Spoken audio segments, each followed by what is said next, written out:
Olá, meu amigo, minha amiga, estamos de volta com mais um Portal do José, num dia absolutamente efervescente no quesito discussão sobre o projeto de lei das fake news, o projeto de lei 2630.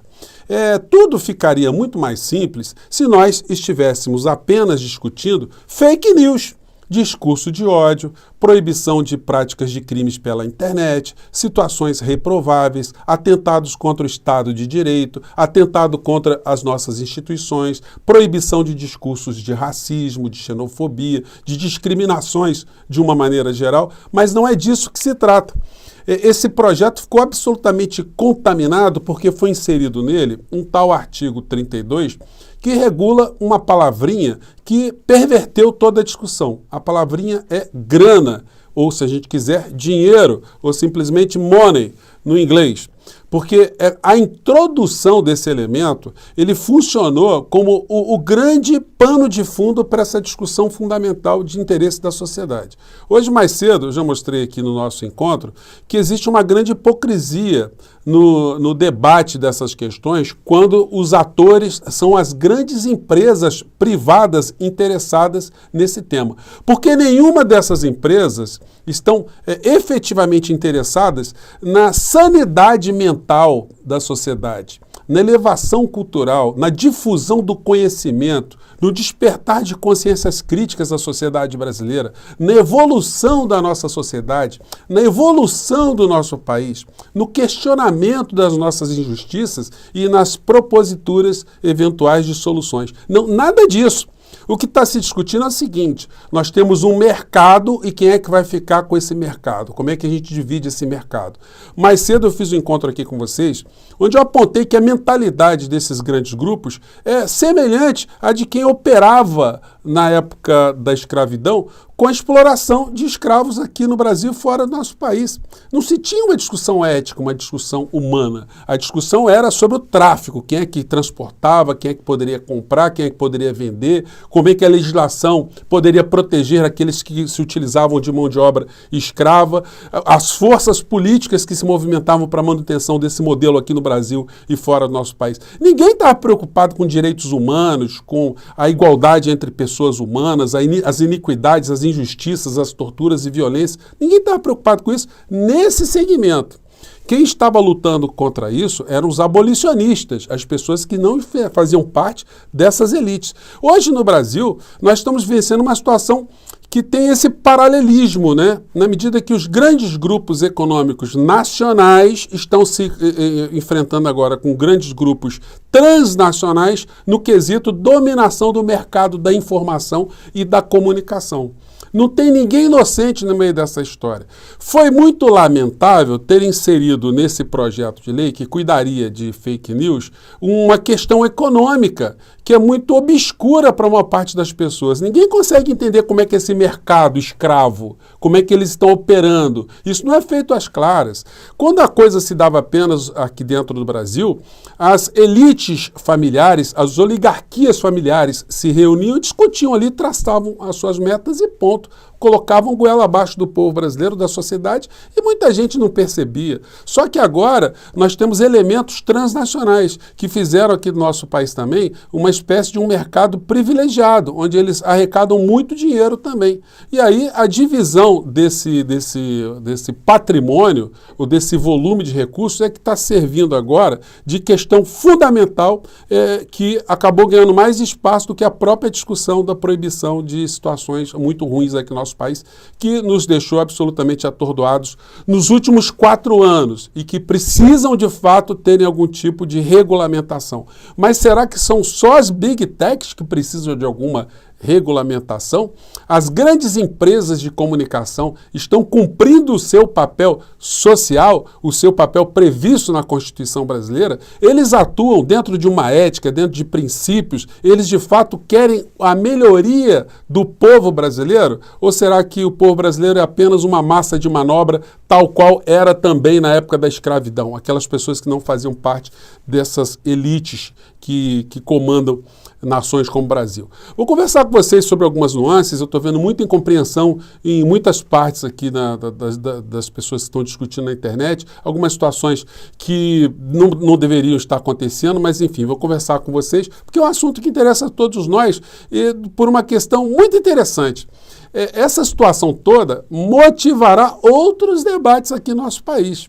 E aí é muito interessante que a gente tenha cada vez mais pessoas envolvidas com essa questão, estejam mergulhando cada vez mais nesse assunto, porque isso pode ajudar a gente a ter mais esclarecimentos em momentos seguintes. É assim que o processo social avança. Bom, vou conversar com vocês sobre algumas questões que estão acontecendo hoje, mas antes de mais nada, quero convidar você que está chegando agora no nosso portal a se inscrever, você que é muito bem-vindo, conheça também os nossos outros vídeos, venha participar aqui das nossas discussões. Todos os dias eu abro um chat entre 5 horas 5h30. Se você gostar, compartilhe, dê seu joinha e se inscreva também, se você puder, no nosso clube de membros, que é uma forma concreta de você ficar mais engajado e você prestigiar e apoiar o nosso portal, tá bom? Então vamos seguir em frente.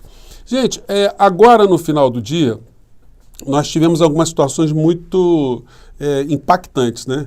O ministro Alexandre de Moraes mandou a Polícia Federal ouvir os presidentes das Big Techs. Isso aí está em todos os jornais agora na internet. PL 2630, fake news, Alexandre vê perigosa instrumentalização de redes e manda a Polícia Federal ouvir presidente das Big Techs. Decisão também obriga as plataformas a removerem anúncios, textos e informações com ataques ao projeto de lei. Gente, o que aconteceu é o seguinte, quando você abria a página do Google, vinha lá uma informação, né, um link lá para você clicar, você clicava e aparecia uma opinião do Google dizendo que o projeto das fake news poderia aumentar as fake news, poderia, enfim, criando um terrorismo em cima do projeto de lei. Mas eles não estão preocupados com isso. Eles estão preocupados mesmo com grana. Poderiam ser mais claros, né? O projeto de lei como está vai tirar a grana do Google. Simples assim. E vai fazer com que as verbas publicitárias de nós todos aqui do Google agora tenham que mandar uma beirada para quem tem empresa de jornalismo. Seria mais legítimo, né? E esse foi o grande complicador. E aí a gente tem a convergência, por razões diversas, de alguns segmentos da sociedade. A gente vê um Malafaia contra o projeto de lei, vê o Dudu Bananinha contra o projeto de lei, Bolsonaro deve estar contra o projeto de lei, mas não porque estão enxergando alguma questão econômica no meio dessa história, não. Eles estão percebendo que seria um ambiente que proibiria a prática de crimes contra a nossa sanidade física, a nossa sanidade mental, contra o Estado brasileiro, contra a nossa democracia. Essa é uma razão. Outros tantos formadores de opinião estão preocupados com essa situação que envolve recursos financeiros que estão sendo discutidas pela oligarquia, né, das grandes empresas, ou essas oligarquias empresariais, sem levar em consideração o trabalho que é feito pelos grupos que estão formando conteúdo, estão fazendo conteúdo nas redes de uma maneira geral. Então nós temos mais esse elemento. E nós temos o Estado brasileiro, as instituições, que estão preocupados com a corrosão do Estado, o ataque aos governos, enfim. Estão tentando equilibrar esse assunto também, essas ferramentas para que não haja nenhum tipo de usurpação, nenhum tipo de violência. Então o ministro Alexandre de Moraes quis saber por que o Google, sendo essa empresa com essa pressão toda, numa discussão de um projeto de lei, jogou uma informação que não é correta, ou seja, já fez uma fake news de um projeto que vai cuidar de fake news e acabou dando mais ferramentas ao governo, ao parlamento brasileiro, para que regule esse tipo de ferramenta que deveria ter um propósito bem diferente do que está tendo em muitos casos. Bom, então são essas algumas questões que estão sendo tratadas agora. Nós não sabemos se o Arthur Lira, ainda hoje até a noite, levará a cabo a votação desse PL. Se ele for aprovado da forma como está, ainda caberá ao presidente Lula fazer o veto do artigo 32, que é o que mais cria cisânias nas discussões, mais à frente. Se bem que o projeto ainda aprovado na Câmara, ele irá para o Senado. Indo para o Senado, ele pode sofrer também, inclusive, uma supressão desse artigo 32, que é o que cria essa cisânia toda, ou a maior parte das cisânias, e depois seja remetido ao presidente Lula, que pode vetar esse artigo. Vetando esse artigo ou vetando a lei, vai vai jogar de novo a discussão para o Congresso Nacional. Seria muito mais simples que a gente tivesse uma lei enxuta determinando o que é crime e o que não é crime, o que se pode fazer, o que não se pode fazer, o que já estava mais ou menos desenhado, né, aqui no Brasil. Essa inclusão de um assunto bem complexo é como se a gente estivesse discutindo uma lei que cuidasse ali de uma briga, né, comum e de repente inserisse ali uma cirurgia num cérebro caso a briga evolua para um conflito muito mais danoso, né? Aí entra gente de todo tipo, todo nível de especialização para discutir o assunto, né? Enfim, estou fazendo aqui uma metáfora aqui que foi que me ocorreu agora. Mas um assunto que era para ser muito mais simples foi tornado complexo. Agora, cadê a legitimidade, né, dos grandes grupos que estão discutindo isso? Porque a maior empresa de fake news que nós tivemos no Brasil durante toda a existência é a maior empresa de comunicação que nós temos hoje aqui, de televisão, rádio, enfim, um tentáculo gigantesco. Ou vocês esqueceram o que eles fizeram aqui na época da reforma da Previdência? Onde faziam fake news atrás de fake news, engabelaram o povo brasileiro, enganaram o povo brasileiro, encomendavam pesquisas para mostrar que o povo brasileiro era a favor da reforma da Previdência, que a reforma da Previdência ia gerar mais empregos, que ia fazer com que o Brasil fosse mais atrativo, que a economia iria melhorar, que o aposentado ia ficar melhor, que teríamos uma retirada das aposentadorias milionárias dos marajás aqui no nosso país. Isso tudo foi colocado goela abaixo do povo brasileiro. Sem falar em outras tantos ativismos políticos, ativismos que foram feitos pelas grandes redes de televisão e de comunicação de uma maneira geral, sem falar na campanha cotidiana pelo amortecimento da sociedade, a alienação permanente da sociedade, a falta de reflexão crítica levada para a sociedade sobre problemas que a sociedade passa no cotidiano. Gente, é impossível uma sociedade que tenha sido minimamente bem informada ter aceitado uma figura como o ex-presidente da República, porque essa criatura já era para estar na cadeia há muito mais tempo, porque nós conseguimos enxergar além das TVs, escutar além das rádios, que nós estamos vendo a realidade, nós estamos vendo aquilo que acontecia no Brasil, mais de 150 pedidos de impeachment contra o ex-presidente da República, e nós não vimos isso ser abordado de uma maneira muito concreta, muito frontal, explicando para o povo brasileiro o que está acontecendo, ou pelo menos despertando que não era racional um presidente, só para citar como exemplo aqui, né, nomear um general para ser ministro da saúde no meio da pandemia. Como é que pode uma figura dessa não ter ido para a cadeia? Quem aceitou o cargo também não ter ido para a cadeia depois de tantas mortes que nós tivemos aqui no nosso país. Nada disso aconteceria se não fosse o universo de desinformações que os grandes veículos de comunicação patrocinaram ou se acumpliciaram. Isso tudo por razões econômicas, porque como se pôde suportar 700 mil vidas ceifadas aqui no nosso país sem que o responsável principal tenha sido neutralizado juridicamente, constitucionalmente?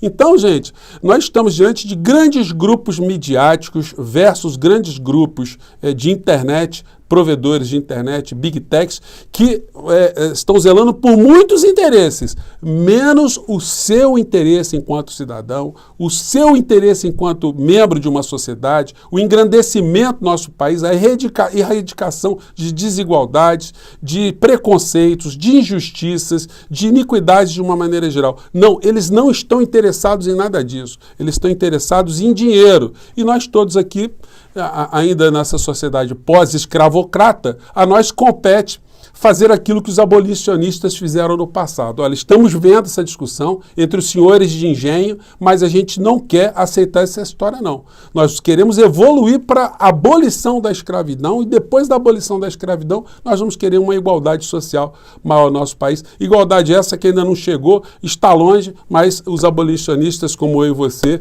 nós também não desistiremos facilmente, não, né? Gente, eu fico por aqui mais uma vez. Um grande abraço, mande seus comentários para cá. E não se iluda, tá? Não tem ninguém preocupado com fake news nesse segmento. Ninguém está preocupado com o Brasil. Eles estão preocupados com dinheiro. Dinheiro, dinheiro e dinheiro. É disso que se trata, tá bom? Um grande abraço, até o próximo encontro.